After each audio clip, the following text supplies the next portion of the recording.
राधे राधे आप सबन को। मैं ब्रजधाम भांडीर वन से भांडीर वट की सेवायत, जहाँ पर राधा कृष्ण को विवाह ब्रह्मा जी ने करायो।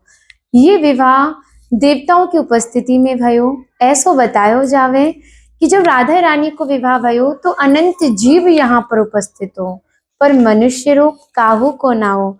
तो भक्त अपने आप को कीड़े मकोड़े, घास फूस, पतझड़, पक्षी इत्यादि माने।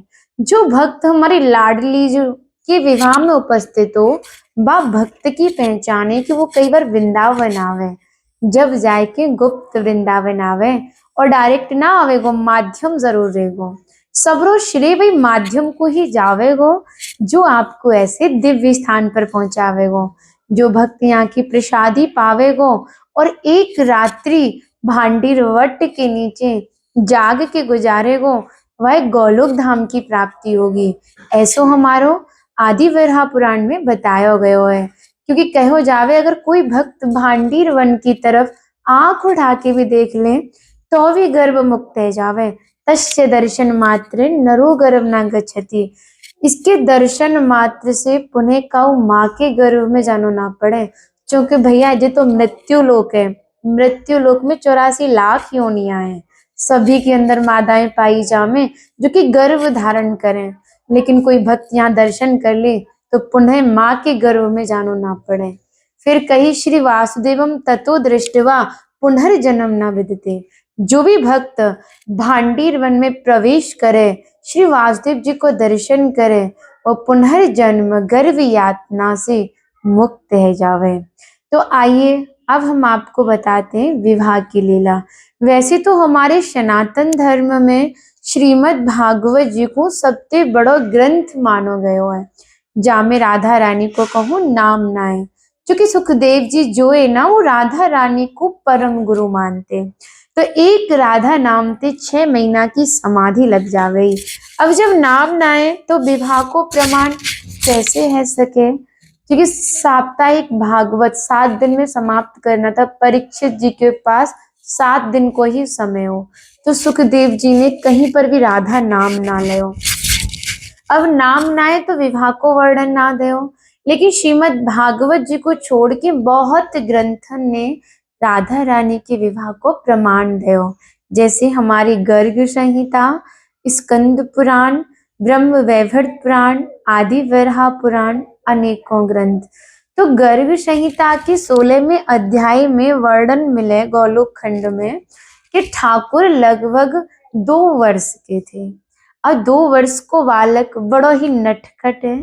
लाला तो इतनो नटखट हो कि मैया जो काम करती उनकी तोड़ फोड़ कर वो जय उनको काम रहे। तो हम मैया बाबा से बोली, लाला से परेशान है कि तुम गैया चरावे का आज नित्य जाओ और जी लाला मुझे बड़ो परेशान करे, तो तुम जो अपनी संग ले जाओ। अब लाला ने बाहर जावे की बात सुनी तो लाला को बड़ो आनंद भयो, बड़ो खुश भयो कि आज मैं बाहर जाऊंगो और मैं देखूंगा कि बाबा कहाँ गैया चराते हैं। अब बाबा को पतो चली कि लाला बाहर जावे की बात कर रहे हैं, तो बाबा लाला को डरावे लगे। लाला बड़ो घनो जंगल है, बड़े बड़े जंगली जानवर है तो खा जाएंगे। अब लाला तो हट पड़ गो और लाला के हट के आगे बाबा को स्वीकृति देनी ही पड़ी। अब जैसे ही बाबा लाला को लेके भांडीर वन आए और भांडीर वन की सीमा में प्रवेश करो, मौसम एकदम बढ़िया हो। अब जैसे हमारे लाला को प्रवेश भांडीर वन की सीमा में भयो, उनसे पहले उनकी बहन योग माया चलो करती। तो उन योग माया के कारण पूरा मौसम ही बदल गयो। बहुत तेज तूफान आयो, घनघोर बादल छाए गए, दिन में भी तारे टिमटिमावे लगी और मूसलाधार बारिश होने लगी। बाबा डर गए और भांडीर वन में भांडीर वट की आड़ लेके छुप गए और कहवे लगे, देख मैंने तो ते मना करी, तू मानो नहीं। अभी मौसम कैसो और मौसम कैसो है गो। तो क्या देखते हैं बाबा, जो तूफान हो वो शांत भयो, एक तेज प्रकाश उत्पन्न भयो। बात प्रकाश को तेज इतनो हजारों सूर्यन के समान। बा कारण नंद बाबा की आंखें बंद रह गईं, क्योंकि हम तो एक सूरज के माऊ ना देख पावे, वो तो हजारन सूरजन के समान हो। अब प्रकाश भी शांत भयो। नंद बाबा ने अपनी आंखें खोली तो एक सुंदर कन्या को दर्शन पायो। तो बाबा बड़े आश्चर्यचकित भये। अभी तो तूफान हो, लाली तू कौन है, कहाँ ते आई है, अपनो पूर्ण परिचय दे। तो राधा रानी ने अपनो नाम बन सखी बतायो और बोली, बाबा तुम्हें भयभीत देख तो भयो, तुम्हारे पास आई हूँ। फिर श्री जी की निगाह जो बाबा पे लग रहे गोदी में लाला पे गई और बोली, बाबा तुम्हारो लाला तो बड़ो ही सुंदर है, जाए तुम वो गोदी में दो। तो बाबा बोले, देख लाली, ऐसे तो तू लाला को ना दूंगो, पहले तू अपना पूर्ण और सही परिचय देगी, जब ही तो लाला को दूंगो। क्योंकि यहाँ पे तो मैं बहुत दिनाते गैया चरावे आ रहा हूँ, पर मैंने तू आज तक ना देखी, और तू इतनी छोटी सी, जब मौसम को देख के भयभीत ना भई, जो मैं इतनो बड़ो जब मौसम को देख के भयभीत है वो। क्योंकि बाबा डरो करते, नित्य कंस लाला को मारने के लिए किसी न किसी दैत्य को भेज ही दे। तो बाबा को लगी पतो न कंस की कौन सी नई लीला हो, कौन सी नई चाल हो।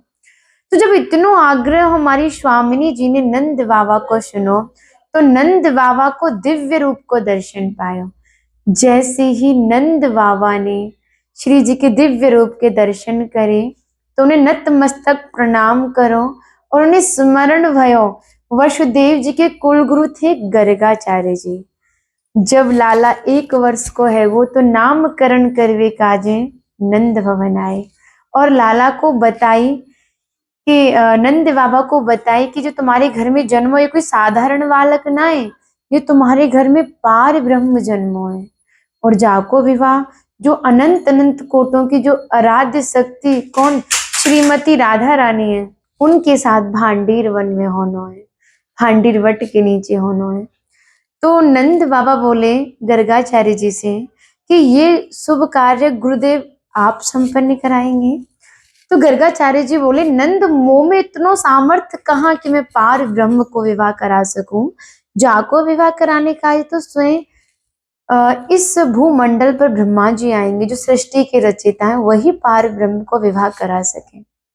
अब जब नंद बाबा को इस बात को स्मरण भयो, श्री जी ने 16 वर्ष का रूप लयो और नंद बाबा ने श्री जी की गोदी में लाला को सौंप के आगे प्रस्थान करो।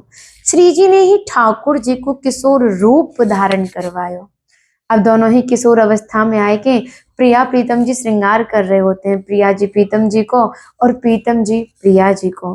अब ब्रह्मा जी ने इतना सुंदर दिव्य नजारा भूमंडल पर देखो, तो उनको बहुत श्राप लगे भाई, जा कारण को ब्रज मंडल में कहूं भी कोई भी स्थान ना हो। उनने सोची आज युगल सरकार को मिलन है, जो ना इन दोनों को विवाह संपन्न करा दियो जाए, तो मोई पापन मुक्ति मिलेगी और शायद ब्रज में स्थान मिल जाए। यही सोचकर हमारे ब्रह्मा जी ने यहाँ पे विवाह संपन्न करायो। हमारे हिंदू धर्म में रिवाज होए, एक पिता अपनी बेटी के पीले हाथ ना कर दे या कन्या को दान ना करें, तब तक विवाह संपन्न ना होगा और बेटी पराई ना मानी जाएगी। तो ब्रह्मा जी ने पिता और पुरोहित दोनों ही कार्य निभाए। हमारे एक और रिवाज है कि पुरोहित कोई शुभ कार्य या मांगलिक कार्य कर रहे हो भाई, अगर तुम दान दक्षिणा ना दे दो तो शुभ कार्य सफल ना मानो जावे। तो ठाकुर जी ने ब्रह्मा जी से कही, आपको क्या चाहिए मांगो। तो ब्रह्मा जी ने कही, नारायण मुझे आपकी चरण धूल और भक्ति चाहिए। ठाकुर जी ने तथास्तु बोला।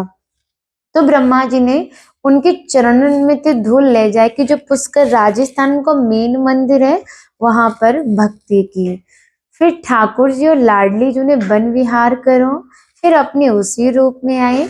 फिर लाडली जी ने लाला को नंद भवन पहुंचा दियो। ऐसे है हमारे भांडीर वट के लाडली लाल जी की कथा। तो उन्हीं श्री विग्रह को विवाह होने जा रहा है।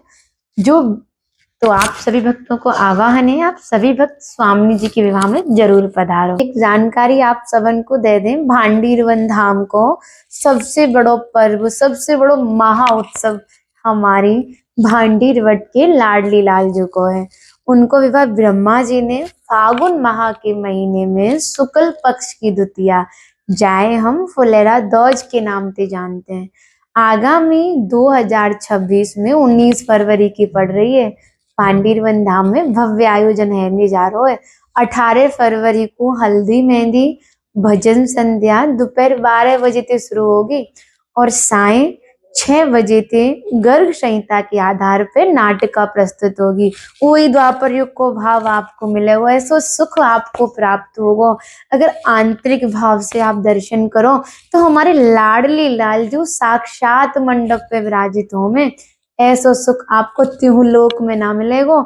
जिनके तिहु लोक त्रिलोकी नाथ स्वामिनी जी के चरणों में विराजित रहे में, उनके संग हमारे लाडली फेरा धरेंगी लाल जो के साथ। तो ऐसो भाव अगर आपको महसूस करना है तो आप भांडीर वट के नीचे जरूर पधारो। जो वही भांडीर वट है, यहाँ पे ब्रह्मा जी ने लाडली जी को विवाह करायो। तो 19 फरवरी यानी गुरुवार को दिन प्रातः सुबह 6 बजे से ठाकुर जी को लाडली लाल जी को महाअभिषेक होगा। अब फिर समय के रहते जैसो समय रहेगो, 9 बजे अगर अभिषेक समाप्त है वह 8 बजे, तो 9 बजे ठाकुर को श्रृंगार करके श्रृंगार आरती भांडीर वट से बंसी वट के लिए बारात प्रस्थान करेगी। फिर बंसी वट घूम के आवेगी और फिर जय भांडीर वट के नीचे लाडली लाल जी के फेरा रहेंगे। तो जो भी भक्त आए मर्यादित कपड़े पहन कर आए, और कल बताएंगे हम कि कैसे कलर में आपको पहन के आने हैं और क्या यहाँ की सुविधाएं रहेंगी, क्या भोजन प्रसादी में रहेगा, क्या क्या कार्यक्रम और रहेगा। अगर ये सब जानना है तो आगे हमारे YouTube चैनल बनायो है मेरो भांडीर वन के नाम से, जब सब्सक्राइब करें, आगे शेयर भी करें। अगर कोई भी आपको गलती लगे या कोई भाव आपको लगे तो कमेंट जरूर करें। राधे राधे सबन को।